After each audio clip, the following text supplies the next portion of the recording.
It is 1941. The Soviet Union is losing the war. In the first 6 months after Germany invades, the Red Army loses over 4 million men. Entire divisions are wiped out in days. Cities fall without a fight. Stalin is desperate. He does something no military in the world has ever done before. He calls Marina Raskova. Raskova is the most famous female aviator in the Soviet Union, the Amelia Earhart of Russia. She holds the women's long-distance flight record. She is a national celebrity. And in October 1941, Stalin gives her a single order. Form 3 all-female air regiments. Give them planes. Send them to war. What he gives them is not what they expect. The aircraft assigned to the women are Polikarpov Po-2 biplanes. Canvas wings stretched over wooden frames. Open cockpits. No heating, no radio, no radar, no parachutes. The plane is so light that carrying them is considered unnecessary weight. The Po-2 was designed in 1928 to spray crops. It flies at 94 miles per hour. German fighter planes fly at over 350. The women are handed the most obsolete aircraft in the Soviet arsenal and told to bomb the most mechanized army in history. They figure out how to make it work. The tactic they develop is simple and terrifying. They fly at night, in pairs. The first plane acts as the decoy, flying directly toward the target to draw searchlights and anti-aircraft fire. While German gunners are locked onto the decoy, the second plane cuts its engine completely. The pilot glides in total silence over the target. The only sound the Germans hear before the explosion is the faint whooshing of wind through the biplane's canvas wings, like a broomstick cutting the air. That is where the name comes from. The Germans call them Nachthexen, night witches. The women fly multiple missions every single night, sometimes 8 sorties, sometimes 18. They take off, drop their bombs, land to reload, and go again before the engine is cooled. In winter, the temperature drops to -40 degrees. They fly in open cockpits. Their hands freeze to the controls. Their goggles fog and freeze over. They navigate by moonlight and memory.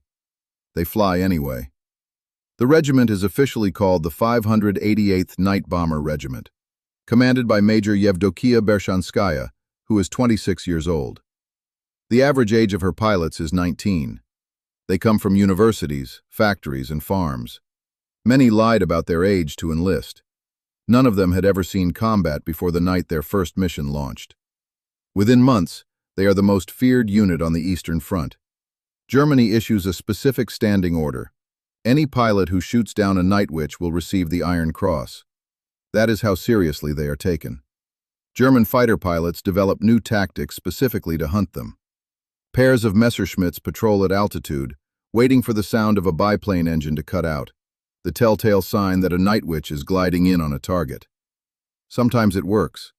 More often, the night witch is already gone. The women are not just pilots. They are mechanics, navigators, and armorers. There are no men in the regiment, not one. When a plane is damaged, and planes are always damaged, the women fix it themselves. In temperatures that freeze metal solid. With flashlights held in their mouths because they need both hands. They keep the planes flying no matter what. Individual stories begin to emerge that seem impossible. Natalia Mechlin flies 980 combat missions. She is 18 years old when she starts. Polina Gelman, a navigator, flies 860 missions and is awarded Hero of the Soviet Union. Rufina Gasheva and her pilot Olga Sanfirova are shot down over enemy territory and survive a crash landing behind German lines. They walk back to their own airfield. Serafima Amosova-Taranenko is shot down twice and keeps flying after both. Yevgenia Rudneva flies 645 missions before her plane is hit by anti-aircraft fire at low altitude. She does not survive. She is 23 years old.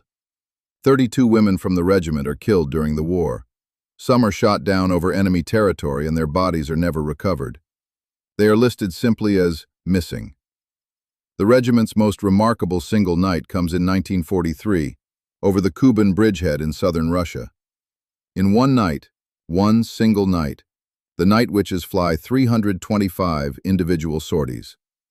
Every time a plane lands, it is immediately rearmed by the ground crew and sent back into the air. By dawn, the Nazi position below is unrecognizable. Over the course of the war, the 588th Night Bomber Regiment flies more than 30,000 combat missions. They drop 23,000 tons of bombs. They destroy 17 river crossings, 9 railway stations, 2 railway bridges, 26 military warehouses, 12 fuel depots, and 176 armored vehicles. Numbers that most entire air forces never reach. 23 women are awarded Hero of the Soviet Union, the highest military honor in the country. No other regiment in the entire war, Soviet or Allied, male or female, has a higher concentration of that decoration per pilot. When the war ends in 1945, the women expect to be celebrated. Instead, they are largely forgotten. The Soviet Union wants to project an image of male military strength for the post-war world. The Night Witches are thanked, demobilized, and sent home. Their records are classified. Their stories stay inside the unit. Most return to ordinary lives: teachers, engineers, factory workers. When asked what they did during the war, many simply say they served, and leave it at that. For decades, the world does not know what happened over those German encampments at night. In 1965, a journalist begins interviewing the surviving Night Witches. What he finds are elderly women with extraordinary memories and almost no public recognition. Their stories are eventually published. Slowly, very slowly, the truth reaches the wider world. Today, military historians study the Night Witches as one of the most effective combat units in aerial warfare history. The deception tactics they invented are textbook. Their approach to night bombing influenced military doctrine used by air forces for decades after the war. Museums are built. Films are made. Their names are finally known. They accomplished all of it in canvas biplanes designed for crop dusting, in open cockpits at -40 degrees, without parachutes, at 19 years old, against the most powerful army in modern history. The Germans were afraid of the dark. They should have been. Follow for more stories about the people who changed history without anyone asking their permission.